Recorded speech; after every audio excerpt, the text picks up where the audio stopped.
안녕하세요. 노박입니다. 벌써 2021년도가 다 지나갔어요. 며칠 안 남았어요. 그래서 올 초에 세운 목표를 얼마나 달성했는지 확인도 할 겸해서 다이어리를 꺼냈어요.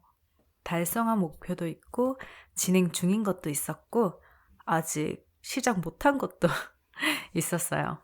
그래서 달성하지 못한 목표는 그대로 내년으로 넘기고 다이어리를 마무리했답니다.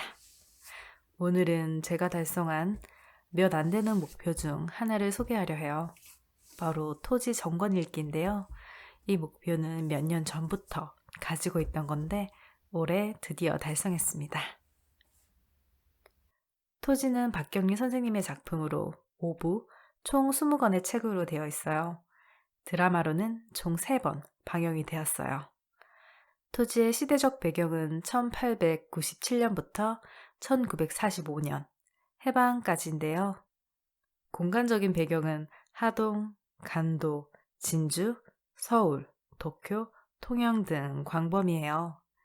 그래서 등장인물도 엄청나서 이렇게 인물 사전도 있습니다.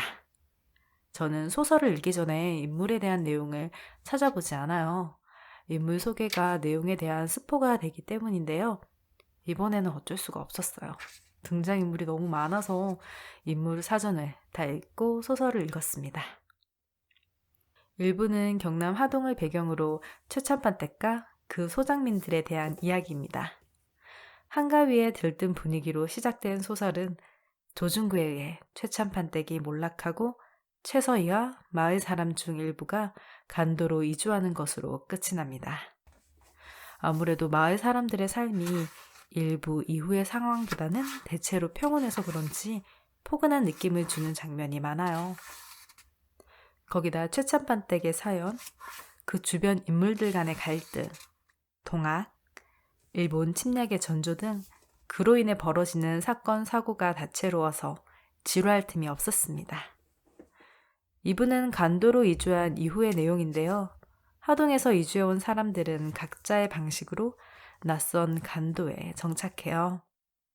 이곳에서 거부가 된 최서희는 복수를 위해 하인인 길상과 결혼을 하고 여러 사람과 결탁하여 조중구에게서 빼앗긴 재산과 토지를 되찾고 다시 조선으로 돌아온다는 내용입니다. 최서희는 거부가 되기 위해 친일 행위를 하는 것도 서슴지 않아요. 그렇게 친일파가 된 사람, 독립운동을 하는 사람, 살기 위해 굳은 일도 마다하지 않는 사람, 그런 사람들의 삶을 읽을 수 있었습니다. 3부 간도에서 돌아온 최서희는 진주에 정착을 하여 조중구로부터 하동의 최찬판 댁을 되찾아 복수를 완성합니다. 최서희는 자신은 김서희로, 간도에 남아 독립운동을 하는 김길상은 최길상으로 그렇게 호적을 바꿔서 길상과 서희의 자녀들로 하여금 최가의 성을 지니게 하여 최씨 집안의 명맥을 이어가도록 하는데요. 그녀가 가진 집안에 대한 애착이 얼마나 강하고 집요한지 알 수 있는 부분이었습니다. 3부에서는 시간이 흐른 만큼 일부에서 애착을 가지고 지켜보던 등장인물이 하나 둘씩 죽음으로써 소설에서 퇴장해요. 하지만 그들의 피를 이은 자녀, 이념을 이어가는 동료들을 통해 소설은 계속됩니다. 4부에서는 일본에 의한 조선 수탈이 더욱 심해져요. 민중의 삶은 고되고 힘들어요. 1부, 2부, 3부를 지나면서 서사보다 시대 상황과 관련된 정치, 이념 등 철학적인 부분의 비중이 늘어난다고 생각은 했는데 4부에서는 정치를 넘어 역사, 문화, 예술로까지 그 범위가 확대돼요. 그러다 보니까 1부, 2부와 느낌이 다르고 읽어내기가 힘에 벅찼어요. 아무래도 몇 페이지에 걸쳐 토론이 계속되니까 정신이 막 아득해지고 그랬습니다. 거기다 애착을 가지고 있던 인물들이 더는 등장하지 않으니 마음이 허전하고 그래서 새로 주축이 되는 인물들을 따라가는 것도 쉽지 않았어요. 5부에서는 일제의 수탈과 함께 징용의 압박에 시달리는 민중의 삶이 그려져 있는데요. 점차 전쟁의 실상이 드러나고 패망의 그림자가 짙어지더니 결국 해방을 맞이하며 소설은 끝이 납니다. 가장 짜릿하면서도 서운함을 느낀 장면이 바로 5부의 마지막이자 이 소설의 마무리인 해방인데요. 그동안 토지를 읽으면서 민중이 겪어야 했던 힘든 삶이 일부에 소박하지만 포근했던 그들의 삶과 대조되어서 안타까웠는데요. 그 안타까웠던 마음이 안도로 바뀌는 순간이자 해방 이후에도 계속될 그들의 삶을 더 이상 따라갈 수 없다는 사실에 서운하고 허전하기도 했습니다. 사실 토지는 읽어내기가 쉽지 않았어요. 우선 20권이나 되는 분량에서 머뭇거리게 되었고 시대 상황을 반영해서 펼쳐진 박경리 선생님의 묵직한 문장에 주저하기도 했어요. 수많은 등장인물과 그들이 빚어내는 상황들로 인해 인물 사전을 정독했음에도 불구하고 따라가기가 쉽지 않았고요. 아무래도 등장인물이 많으니까 사연, 사건과 사고는 또 얼마나 많겠어요. 그러다 보니 축약되고 생략된 부분도 꽤 있었습니다. 그 부분은 후에 인물들의 대화나 서술을 통해서 알게 된 부분도 있었어요. 하지만 그렇지 않았던 것도 있어서 상상력과 이해력, 전후 상황에 대한 파악을 하고 읽어야만 했습니다. 거기다 묘사와 서사의 밀도가 높다 보니까 허투루 넘어갈 수 있는 페이지가 적었어요.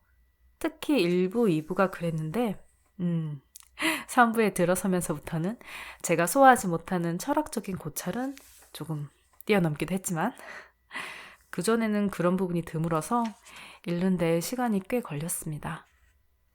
마지막으로 저는 경상도 사투리를 쓰는 경상도 방언 원어민인데도 불구하고 활자로 인쇄된 사투리 대사를 읽는 것이 쉽지 않았습니다. 시대가 시대인지라 쓰는 어휘가 다른 것을 감안해도 사투리의 생생함은 정말 대단했어요. 특히 하독을 배경으로 전개되는 일부의 사투리는 와우, 책 뒤에 첨부된 어휘풀이를 찾아가며 읽어도 모르는 사투리가 정말 많았어요. 사투리의 장벽이 생각보다 높아서 제가 경상도 사람이라는 것에 대한 자부심이 생길 정도였습니다. 그런데 경상도 사투리만 나오는 게 아니에요. 전라도 사투리, 간도지방 사투리, 중국식 표현, 일본어, 물론 표준어도 있었지만요. 아쉬운 점도 없진 않았어요. 앞에서도 말했다시피 축약되거나 생략된 사건이 있어서 그걸 제대로 들여다볼 수가 없어서 상상으로 대체해야 돼서 그럴 때 좀 아쉬웠고요. 해방 이후에 계속될 이야기, 그들의 삶을 더는 알 수 없다는 것이 안타까웠어요. 적어도 해방 이후에 달라질 그들의 삶에 대한 언급이라도 있었으면 어땠을까 하고 생각했고요. 마지막으로는 사투리입니다. 같은 지방 출신이라도 신분에 따라서 표준에 가깝게 대사가 적혀 있었어요. 사투리를 쓰다가도 신분이 상승하거나 처지가 달라졌을 때에도 표준어를 구사해요. 저는 그 부분이 의도했다고 이해를 했어요. 신분에 따라 쓰는 어휘를 달리한 것은 지식 수준이나 교양의 차이를 보여준 것이다 하고요. 하지만 사투리를 쭉 써오던 인물이 갑자기 표준어를 쓰는 것에는 거부감이 조금 들었어요. 뭐랄까, 사투리가 신분이 낮거나 출신이 미천한 사람이 쓰는 것으로 조금 낮게 보인다는 느낌도 들었거든요. 그런데 이건 조금 애매하긴 해요. 어휘는 표준에 가깝게 구사를 해도 사투리를 쓰는 것일 수도 있거든요. 경상도 방언의 묘미는 강세와 억양이죠. 문장 자체는 표준어라도 얼마든지 사투리일 수 있거든요. 문장 자체는 표준어라도 얼마든지 사투리일 수 있거든요. 이렇게요. 어렵거나 아쉬운 점도 있지만 그럼에도 소설 토지는 정말 읽을 만한 가치가 있었어요. 묘사와 서사가 너무 탄탄하고 생생해서 재밌게 읽었습니다. 워낙 제가 책을 읽을 때 속도 가는 편이라서 토지 전권을 읽는데 시간이 얼마 안 걸릴 줄 알았어요. 길어야 한 달? 2달? 그런데 제가 이 책을 5월 중순에 구입해서 다 읽고 나니 12월이네요. 그동안 여러 가지 일이 있긴 했지만 이렇게 오랫동안 책을 붙잡고 있었던 적이 없기에 그만큼 저한테 있어서 토진을 읽어내기가 쉬운 책은 아니었다는 뜻일 거예요. 아무래도 대충 읽기에는 너무 책이 좋아서 조금 천천히 정독하고 싶어서 좀 더 느리게 읽은 것도 있을 거예요. 그러니 한 해의 목표로는 정말 충분한 가치가 있는 것 같아서 아주 뿌듯합니다. 노박이었습니다. 감사합니다.